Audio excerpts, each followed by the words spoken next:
12 months. Call 877-50-FLOOR. Pick up the phone, we'll be knocking at your door. Tonight, the new fallout. Roseanne Barr back on Twitter, less than 24 hours after her show was canceled, blaming Ambien for her racist tweet. Tonight, the maker of Ambien saying the drug does not cause racism, and what the president has now tweeted. Also breaking at this hour, the urgent manhunt. Right now, the suspect who murdered a veteran sheriff's deputy. Residents being warned to stay indoors. The suspect is armed and dangerous. Tonight, the body cam just released and the case making national headlines. The violent arrest, what the new video now reveals amid outrage tonight. Did the officer go too far? The severe weather threat this evening, a state of emergency already in one region with major cities now in the path. From Oklahoma City to Indianapolis, Chicago bracing too. And the televangelist under fire tonight, asking for donations to buy a $54 million jet. He says God gave him the message. The message tonight he's now getting from many in his own community. And breaking developments at this hour involving Harvey Weinstein. This is ABC World News Tonight with David Muir. Good evening, and it's great to have you with us here on a Wednesday night. And we begin with the firestorm surrounding Roseanne Barr and her racist tweet. The comedian firing back on Twitter today, blaming her words on Ambien. The maker of Ambien was not having it. And there were other tweets. The actress whose show has now been canceled by ABC, taking aim at some of her co-stars who called her words reprehensible. Tonight, what the president is now tweeting in the wake of the Roseanne uproar, and the White House was pressed on why in his own tweet the president did not address what Roseanne said. ABC's Matt Gutman leading us off again tonight. Fewer than 24 hours after Roseanne Barr's racist tweet that led to her show being canceled. What's up, deplorable? Comparing President Obama's former top aide to an ape, Roseanne was back on Twitter, now blaming that tweet on a sleeping pill. It was 2 a.m. and I was Ambien tweeting, I went too far. Tonight, the maker of Ambien firing back.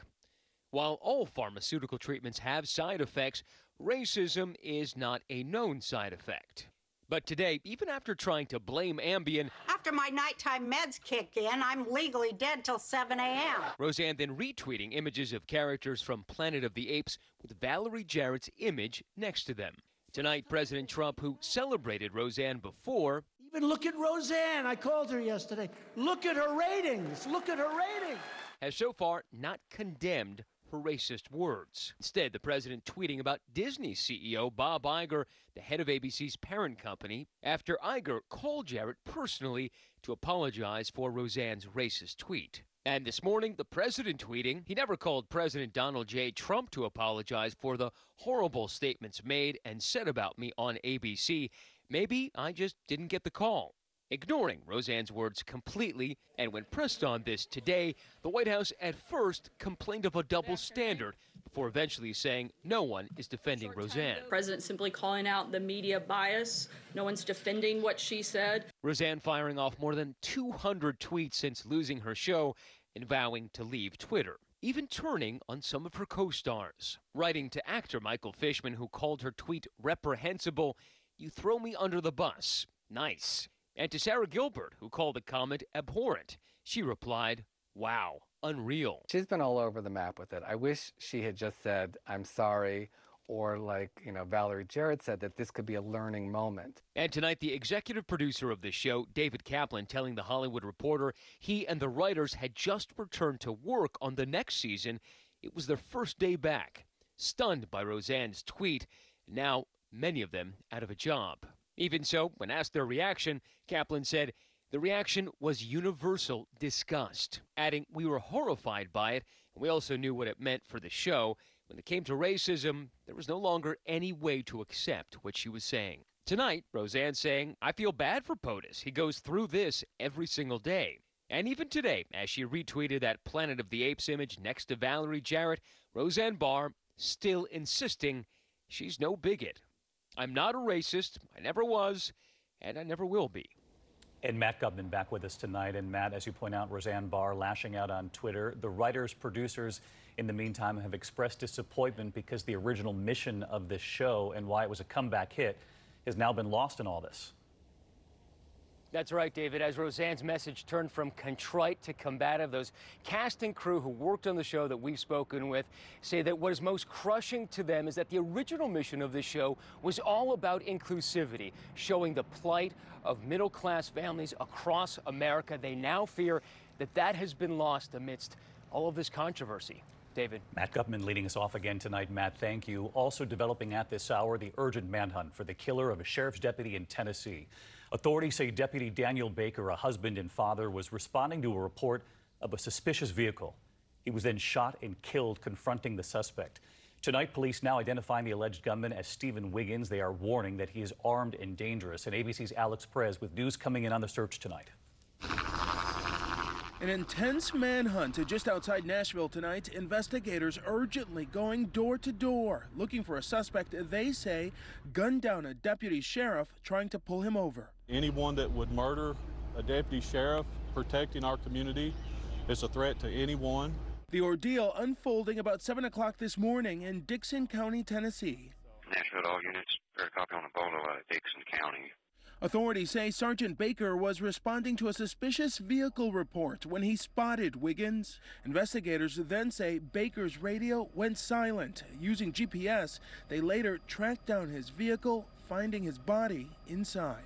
According to a police report, Wiggins was wanted for assault and theft after police responded to a domestic call Tuesday and were told he slapped a woman, put a gun to her head, and threatened to kill her if she called police, later stealing her car.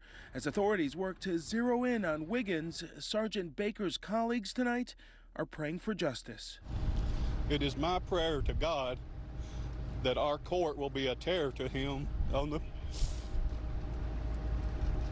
punishment he receives. And Alex Perez with us now. And Alex, we know the veteran sheriff's deputy was beloved by his colleagues there. Yeah, David, they are heartbroken. He was a 10-year veteran of the force. He leaves behind his wife and a young daughter. Law enforcement across Tennessee tonight searching for that suspect who is believed to be armed and dangerous. David? Alex Perez tonight. Alex, thank you. And next this evening, we have new images of the violent beach arrest on the Jersey Shore that made national headlines over the Memorial Day weekend.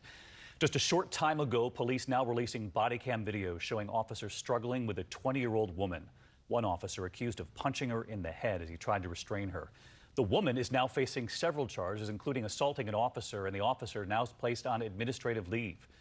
Here's ABC's Gio Benitez. Yo. Don't touch me! Tonight, new body cam video released by Wildwood Police revealing the moments leading up to and during the recording of this disturbing cell phone video from Memorial Day. Police taking down an underage young mother on the Jersey Shore, punching the woman in the head. Police say they spotted 20-year-old Emily Weinman with a bottle of alcohol in plain sight on the beach. They ask her to take a breathalyzer test. Everything appears calm until police ask for her last name. I'll give you one more chance to give me your last name. Just be cooperative. Okay, what's your last name? I don't need my last name. That's it, I'm done with you. Do you have cuffs on you? No, man! While attempting to place her under arrest, police say Weinman struck one of the officers. And that's when officers seen here restrained her, punching her in the head. And David, Weinman faces several charges, including assaulting an officer. Her attorney calls this excessive use of force, and those officers have been placed on administrative leave as the department investigates. David? Gio Benitez tonight. Gio, thank you. We're going to turn now to the dangerous storms hitting tonight from Florida to Michigan. Heavy rain affecting the evening commute in Chicago as well. And there's a new state of emergency in North Carolina at this hour. We are watching it all. Thousands of residents on alert to evacuate in case of possible flooding. Homes and businesses underwater in Asheville. Flooding also washing away the road near a school in Marion, Alabama. You can see the rescues playing out. Let's get right back to Rob Marciano with us tonight. And Rob, a very active radar you're watching. Very saturated ground, too. A lot of this is from Alberta. We still have flash flood watches that are posted across the south. And look at the spin. The center is in northern Indiana, but Chicago getting kind of a squeeze tonight. So a dangerous night ahead for them. And we're looking for storms to initiate across the plains overnight after dark, potentially damaging winds along the I-35 corridor along the Kansas-Oklahoma border. So a dicey night ahead for a lot of folks. And those saturated grounds are the real concern, too. Indeed. All right, Rob, thanks. Next tonight, President Trump pushing forward with his claim that the FBI spied on his campaign, infiltrated the campaign. He's provided no proof yet. Republican Trey Gowdy, a member of the House Intelligence Committee who went after Hillary Clinton often, shooting down Trump's allegation. The White House says there is still reason to be concerned, though, and here's ABC's chief White House correspondent Jonathan Karl. The president has turned an unfounded allegation into a campaign rallying cry. So how do you like the fact they had people infiltrating our campaign? Can you imagine? Can you imagine? But there is no evidence of that. And now a prominent Republican with access to the information on what the FBI was doing says there was no spying on the campaign and the FBI did nothing wrong. I am even more convinced that the FBI did exactly what my fellow citizens would want them to do when they got the information they got, and that it has nothing to do with Donald Trump. Trey Gowdy isn't just any Republican. He led the investigation into Hillary Clinton and Benghazi. He is a Trump supporter, and he was one of a handful of congressional leaders to receive a classified briefing last week on the FBI's tactics during the Russia investigation. Gowdy says they were doing just what President Trump wanted them to do. He said, I didn't collude with Russia, but if anyone connected with my campaign did, I want you to investigate it. Given what Trey Gowdy has said, is the president prepared now to retract his allegation that the FBI was spying on his campaign? No, clearly there's still cause for concern that needs to be looked at. Let's not forget that the deputy director of the FBI was actually fired for misconduct. The president's concerned about the matter, and we're going to continue to follow the issue. But Gowdy was in the briefing. He knows what was done, and he is saying that these allegations are baseless, that there was no spying on the Trump campaign. Certainly, the president feels that there is cause for concern and it should be looked at, and we'd like to see this fully looked into, and we'll continue to follow that matter. But based on what evidence? What evidence does he have? We're going to keep moving, so you guys. But the deputy FBI director was fired for an entirely unrelated matter. It's not just Gowdy who is calling the spying allegations baseless. So is another outspoken Trump defender, Fox News analyst Andrew Napolitano. There's no evidence for that whatsoever. Let's get to John Karl live at the White House tonight, and President Trump also tweeting about his Attorney General Jeff Sessions, suggesting he wishes he had picked someone else for the job. We've heard this before, John, but back at it. That is a harsh condemnation of the president's own Attorney General. He is still outraged that Sessions recused himself from the Russia investigation. And David, while it doesn't appear the president actually plans to fire Sessions, the two men barely speak to each other anymore. John, thank you. One more headline out of the White House, John. As you know, President Trump will meet with families of the victims of the Santa Fe High School shooting tomorrow. And there was this moment during today's White House briefing. 13-year-old journalist Benji Chokroon of Time Magazine for Kids with a question about preventing school shootings that clearly affected Press Secretary Sarah Sanders. We recently had a lockdown drill. One thing that affects mine and other students' mental health is to worry about the fact that we or our friends could get shot at school. Specifically, can you tell me what the administration has done and will do to prevent these senseless tragedies? I think that as a kid and certainly as a parent, there is nothing that could be more terrifying for a kid to go to school and not feel safe. So I'm sorry that you feel that way. This administration takes it seriously. A visibly emotional Sarah Sanders in the briefing room.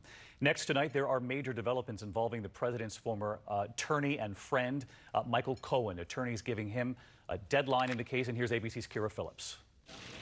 The clock now officially ticking in the fight over millions of documents seized in those raids of President Trump's personal attorney, Michael Cohen.